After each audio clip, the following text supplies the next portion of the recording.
9 এপ্ৰিলত অনুষ্ঠিত হ'ব অসম বিধানসভাৰ নিৰ্বাচন। বিধানসভা নিৰ্বাচনৰ প্ৰাকখনত এতিয়া ৰাজ্যৰ মুছলমান সমাজক কেইবাটাও বৃহৎ প্ৰতিশ্ৰুতি দিছে বিজেপি প্ৰাৰ্থী শিলাদিত্য দেৱে। শিলাদিত্য দেৱে এবাৰ নিৰ্বাচনী প্ৰচাৰ চলাবলৈ গৈ হোজাই সমষ্টিৰ মুছলমান অধ্যুষিত অঞ্চলত নিৰ্বাচনী প্ৰচাৰ চলাবলৈ গৈ এবাৰ মুছলমান সমাজক আশ্বাস দিছে যে শিলাদিত্য দেৱে যদি এবাৰ মুছলমান সমাজৰ 50% ভোট লাভ কৰে তেনেহলে এবাৰ মুছলমান সমাজক ৰেড কাৰ্পেট পাৰি দিয়া হ'ব বুলি মন্তব্য কৰিছে আৰু হোজাই সমষ্টিত হিন্দু মুছলমান সকলো লোকেই সমানে সা সুবিধা পাব বুলি এবাৰ মুছলমান সমাজক প্ৰতিশ্ৰুতি দিছে বিজেপি প্ৰাৰ্থী শিলাদিত্য দেৱে।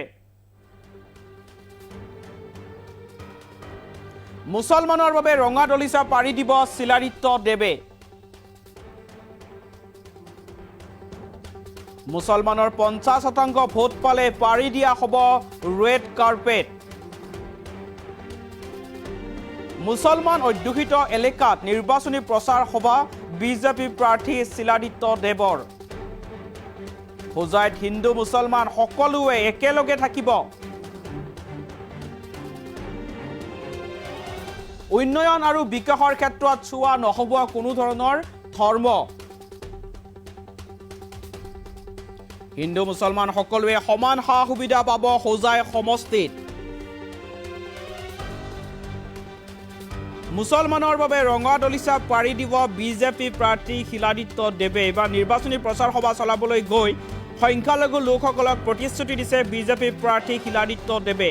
যদি শিলাদিত্য দেৱে মুছলমানৰ 50% ভোট লাভ কৰে তেনেহলে মুছলমানৰ বাবে ৰঙা দলিচা পাৰি দিম বুলি মন্তব্য কৰিছে। সমান্তৰালভাৱে মন্তব্য কৰিছে যে হোজাই সমষ্টিত হিন্দু মুছলমান সকলোৱে একেলগে থাকিব। হোজাই সমষ্টিৰ উন্নয়ন আৰু বিকাশৰ ক্ষেত্ৰত কোনো ধৰ্ম চোৱা নহ'ব।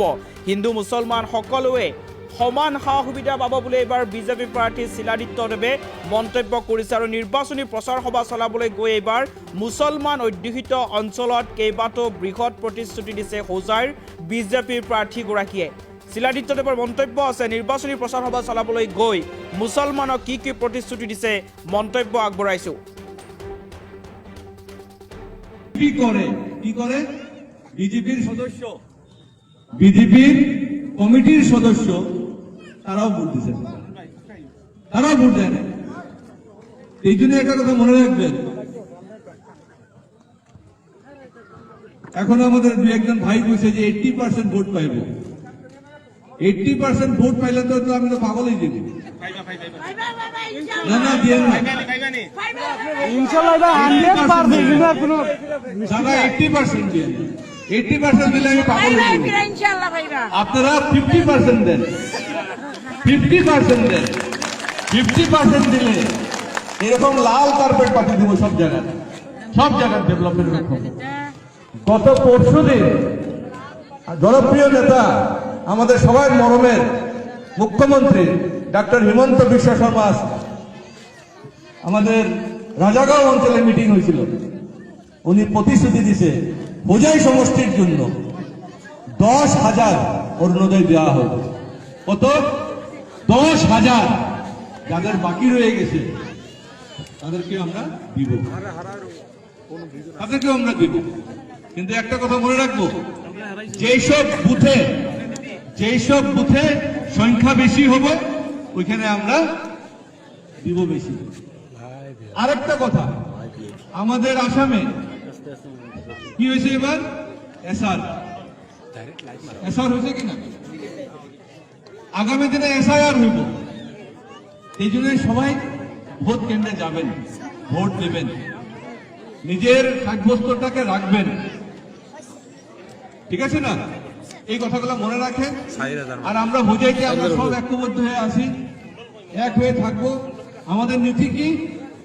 আমাদের নীতি, প্রথম নীতি হলো উন্নতি করতে লাগে, ডেভেলপমেন্ট করতে লাগে। এটা আমার ধর্ম, আমার ধর্ম হলো ডেভেলপমেন্ট। কারণ ডেভেলপমেন্টের কোনো জাত বিচার থাকে না। থাকে কি? কোনো হসপিটাল বানালে খালি হিন্দু যাবে মুসলমান যাবে না, এরকম হয় না। কি করে বিজেপির সদস্য, বিজেপির কমিটির সদস্য তারাও ভোট দিচ্ছে, তারাও ভোট দেয় না। এই জন্য একটা কথা মনে রাখবেন, এখন আমাদের দু একজন ভাই কইছে যে 80% ভোট পাইব। 80% ভোট পাইলে তো আমি তো পাগলই দিব।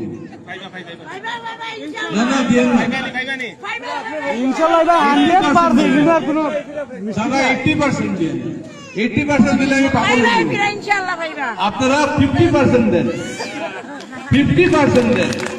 50% দিলে এরকম লাল কার্পেট পাঠিয়ে দিব সব জায়গায়, সব জায়গায় ডেভেলপমেন্ট করব। গত পরশুদিন জনপ্রিয় নেতা আমাদের সবাই মরমের মুখ্যমন্ত্রী ডক্টর হিমন্ত বিশ্ব শর্মা আমাদের রাজাগাঁও অঞ্চলে মিটিং হয়েছিল। উনি প্রতিশ্রুতি দিছে হোজাই সমষ্টির জন্য 10,000 অরুণোদয় দেওয়া হবে। কত? 10,000। যাদের বাকি রয়ে গেছে তাদেরকে আমরা দিব, তাদেরকেও আমরা দিব। কিন্তু একটা কথা মনে রাখবো, যেসব বুথে সংখ্যা বেশি হবে ওইখানে আমরা দিব বেশি। আরেকটা কথা, আমাদের আসামে কি হয়েছে এবার? এসআর হয়েছে কিনা? আগামী দিনে এসআইআর হইব। এই জন্য সবাই ভোট কেন্দ্রে যাবেন, ভোট দেবেন, নিজের সাব্যস্তটাকে রাখবেন। ঠিক আছে না? এই কথাগুলো মনে রাখেন। আর আমরা বোঝাইতে আমরা সব ঐক্যবদ্ধ হয়ে আছি, এক হয়ে থাকবো। আমাদের নীতি কি? আমাদের নীতি, প্রথম নীতি হলো উন্নতি করতে লাগে, ডেভেলপমেন্ট করতে লাগে। এটা আমার ধর্ম। আমার ধর্ম হলো ডেভেলপমেন্ট। কারণ ডেভেলপমেন্টের কোনো জাত বিচার থাকে না। থাকে কি? কোনো হসপিটাল বানালে খালি হিন্দু যাবে, মুসলমান যাবে না, এরকম হয়? হয় না। কি করে?